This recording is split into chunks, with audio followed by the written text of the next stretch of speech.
A pleasure to meet all at last. And now we're on to the list of construction vehicles yet again, to which that I'm going to be talking about the subject of number 2752, that of which being pile drivers. Well, like many construction vehicles, you'll find this in the color yellow, but like other construction vehicles, you might also find them in other colors just as well. In fact, I've seen them in blue, I've seen them in red, I've seen them in green, white, black. You pretty much name it there. Even though most people typically associate construction vehicles as well as school buses in the color of yellow, mainly for ease of distinguishment between other vehicles. Anyways though, the pile driver is unique for one big process: pounding pilings into the ground.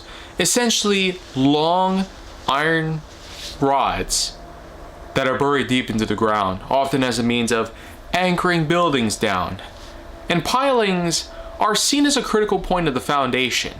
And one of the big reasons why that is because of the risk of earthquakes.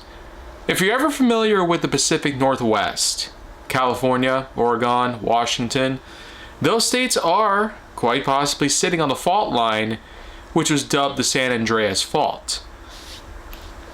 And as we know, while much of the United States is sitting on a tectonic plate, the main borderline in the West is situated out, particularly around the state of California.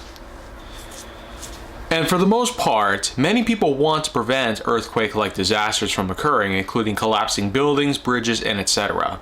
Often, such anchorings to the ground, including a foundation that is critically made possible in order to prevent such massive shaking or swaying of a building.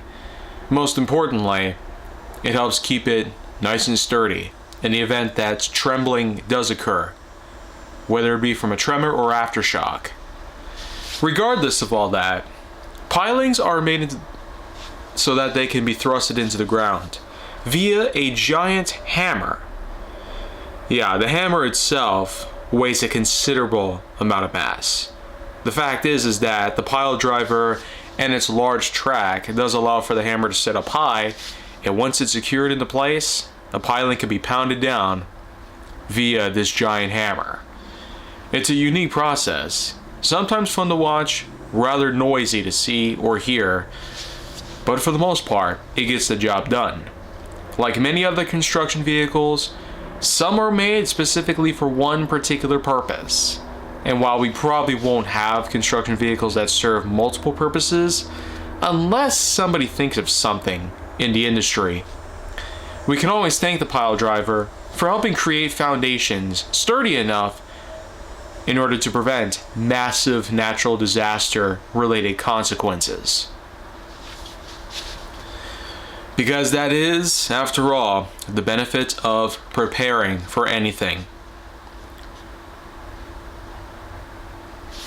Well, in that case, that's another conclusifying ending to another episode of HJN. But I'll be back tomorrow with another construction vehicle worth talking about, and that way, we'll pretty much have it in ordnance. So I'll see you guys then, until that happens.